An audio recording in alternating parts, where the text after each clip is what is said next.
My dear students, इससे पहले मैंने जब आपको प्रोनाउन कराया था तो प्रोनाउन में टैग कराए थे आपको। आज टैग पार्ट 2 बताना चाहता हूँ, क्योंकि टैग पार्ट 2 जो है वो बहुत ही ज़्यादा इम्पॉर्टेंट है। मैंने आपको अफर्मेटिव सेंटेंसेस का टैग बतलाया था, नेगेटिव सेंटेंसेस का बताया था, और कुछ इंडेफिनिट प्रोनाउन से शुरू होने वाले जो वर्ड्स होते हैं उनका टैग बतलाया था। लेकिन आज मैं जो बताने जा रहा हूँ आपको वो इम्परेटिव सेंटेंसेस का टैग कैसे लगाया जाएगा, ये बहुत इंपॉर्टेंट है। Imperative sentence, imperative sentence,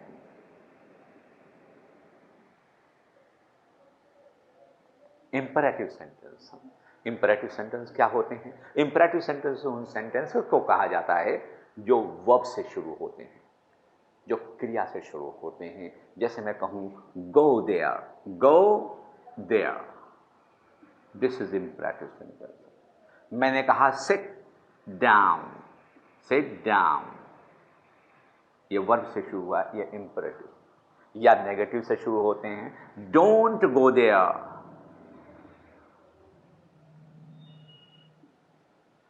don't go there, don't touch, don't touch me. ये इम्परेटिव सेंटेंसेस होते हैं। आज मैं ये डिस्कस करूंगा कि इम्परेटिव का टैग कैसे बनाया जाएगा। इम्परेटिव सेंटेंस, क्योंकि ये टैग के 2 क्वेश्चन आते हैं आप लोगों के एग्जाम्स में, आप लोगों की परीक्षाओं में। बहुत ध्यानपूर्वक देखिएगा। आपने इससे पहले का जो टैग है वो देखा है, वो अफर्मेटिव सेंटेंस का था और नेगेटिव सेंटेंस का था। और उसके साथ साथ मैंने ये बताया था कि अगर कोई सेंटेंस इंडेफिनिट प्रोनाउन से शुरू होता है तो उसके लिए मैंने आपको बताया था कि someone, someone, one is coming, someone is coming. तो मैंने बताया था कि ये जब उधर जाएगा सब्जेक्ट बनेगा तो इसका क्या हो जाएगा, दे हो जाएगा। और उस दे के अकॉर्डिंगली क्या होगा, आर, आर होगा। और चूंकि अफर्मेटिव है इसलिए इसका टैग क्या बनेगा, आरंट, आरंट दे। ये मैं बता चुका हूँ पिछले अपने वीडियो में। आपने उसको अच्छी, अगर नहीं देखा है तो उसको देखिए, और ताकि आपको सीक्वेंस से प्रोनाउन समझ में आ जाए। तो आइए आज हम इम्परेटिव सेंटेंसेस का आपको बतलाते हैं। फिर मैं आप ध्यान से सुनिए कि इम्परेटिव सेंटेंसेस के जो टैग्स हैं ये ज़्यादा पूछे जाते हैं, और इंडेफिनिट प्रोनाउंस के भी ज़्यादा पूछे जाते हैं। इसलिए आज का ये चैप्टर जो है बहुत इम्पॉर्टेंट है और इसको ध्यानपूर्वक देखिए। आइए मैं बताता हूँ इम्परेटिव सेंटेंस। मैंने एक सेंटेंस लिखा, ओपन द डोर। मैंने कहा दरवाजा खोलो, ओपन द डोर, दरवाजा खोलो, दरवाजा खोलो। फिर सुनिए मेरी बात को। मैंने कहा ओपन द डोर, दरवाजा खोलो। अब मुझे गुस्सा आया और मैंने कहा नहीं खोलोगे, नहीं खोलोगे।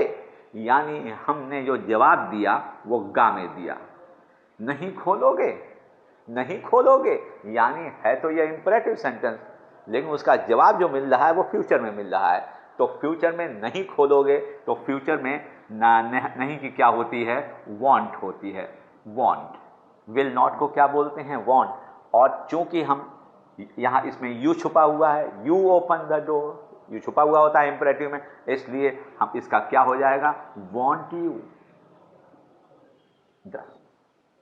ओके, मैं एक और एग्जांपल देता हूं कि shut the door, shut the door, shut the door, shut the door, दरवाजा बंद कर दो, बंद कर दो, बंद। नहीं बंद करोगे, नहीं बंद करोगे तुम, तो क्या होगा इसका टैग क्या होगा, won't you. Is it clear to you? एक और एग्जांपल देख लीजिए आप, ताकि आपके समझ में आ जाए। मैंने कहा रीड दिस बुक, ये किताब पढ़ो। नहीं पढ़ोगे, नहीं पढ़ोगे, वांट यू।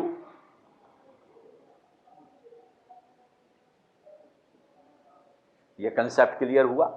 आइए अब हम लेट का बतलाते हैं। लेट का एक और आ गया तो आप समझ लीजिए आपको सारा टैग क्वेश्चन आ जाएगा आपको। आइए लेट का बतलाते हैं। लेट मी गो, लेट मी गो और लेट अस गो। आप देखिए बेटे, ये मी दिया हुआ है, इसमें अस दिया हुआ है। इसका मतलब लेट मी जो कह रहा है वो परमिशन मांग रहा है, और लेट अस में ये परमिशन नहीं मांग रहा है। ओके, तो अब हम इसमें क्या करेंगे, लेट मी गो। अब इसका दो तरह से बन सकता है, या विल यू, इसको नेगेटिव में नहीं ले जाते हैं जनरली, इसको लेट मी गो, मुझे जाने दो, जाने दोगे, या इसका ये भी हो सकता है वॉन्ट यू, ये भी हो सकता है, दोनों करेक्ट होते हैं इसके। लेकिन अगर मैं कहूं लेट अस गो, तो अस का मतलब है जब यहां पर आएगा तो क्या हो जाएगा, वी हो जाएगा, वी। तो वी के साथ विल नहीं आता, वी के साथ शैल आता है, तो इसका क्या होगा बेटे, shall we, shall. Okay, we shall we. Is it clear to you? Well, दो एग्जाम्पल और देखिए इसके, ताकि आपको और समझ में आ जाए। एक और देखिए, let me write a letter, let me write a letter. Okay, तो लेट मी परमिशन मांग, लिखने दो भैया मुझे, तो क्या लिखने दोगे, विल यू, या इसका दूसरा होगा won't you, both are correct. Okay, तो इस तरीके से इंपरेटिव सेंटेंस को बनाया जाता है, और लेट वाले सेंटेंस भी जो होते हैं ये भी इंपरेटिव कहलाते हैं। इसलिए हमको डरने की ज़रूरत नहीं है, हमको घबराने की ज़रूरत नहीं है। लेकिन एक चीज़ आप और देख लीजिए जल्दी से इसी के साथ। अब जैसे मैंने एक सेंटेंस दिया, बहुत ध्यान से देखिए, Meena will sing a song, मैंने दिया इजंट इट, ये सेंटेंस दिया हुआ है आपके एग्जामिनेशन के अंदर। ओके, और कहा गया है ये इसको ऐसे बना दिया गया है, इसको ऐसे बना दिया गया है, और इसको ऐसे कर दिया गया है, और इसमें ए दिया हुआ है, इसमें बी दिया हुआ है, इसमें सी, और ये वाला जो पोर्शन है इसके अंदर दिया है नो एरर, और ये डी में दे दिया गया है। अब हमको ये पता लगाना है कि ये एग्जाम में कैसे आता है, वो बता रहा हूं मैं आपको। अब हमको ये पता लगाना है कि ये गलत है या सही है। जाहिर सी बात है, Meena will sing a song, ये फ्यूचर का सेंटेंस है।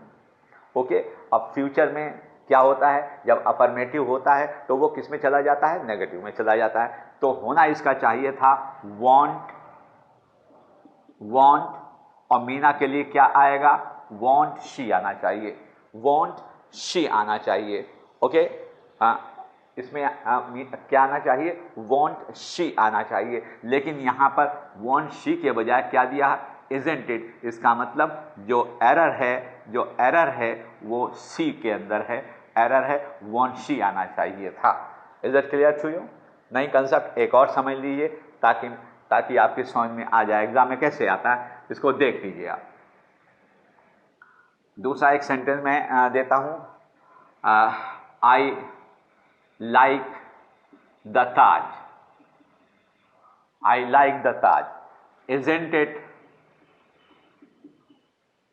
Isn't it. हमने इस तरह से दे दिया, इस तरह से ए बी सी और नो एरर करके दे दिया डी। अब हमको ये देखना है ये टेंस कौन सा है। This is simple present indefinite tense है ना। इंडेफिनिट टेंस में नेगेटिव में क्या आता है, डू नॉट, डज नॉट आता है, लेकिन यहाँ पे इजंट इट दे दिया, इसका मतलब ये गलत है। होना क्या चाहिए था, डोंट आई। अगर डोंट आई यहां होता तो ये करेक्ट होता, लेकिन यहाँ इजंट इट दे दिया है, जनरली लोग ऐसे बोलते हैं, तो यहाँ पर मिस्टेक है, यहाँ पर एरर है। इस तरह से हम टैग क्वेश्चंस की एरर का पता लगाते हैं। और मुझे उम्मीद है कि आपकी समझ में आ गया होगा। और अगर आपको मेरा मेथड, ये तरीका समझ में आया हो तो आप ज़रूर मेरे चैनल को सब्सक्राइब कीजिए और अधिक से अधिक लोगों को बताइए, ताकि इससे ये बेनिफिट उठा सकें और वो भी अपनी परीक्षाओं को निकाल सकें। Thank you very much.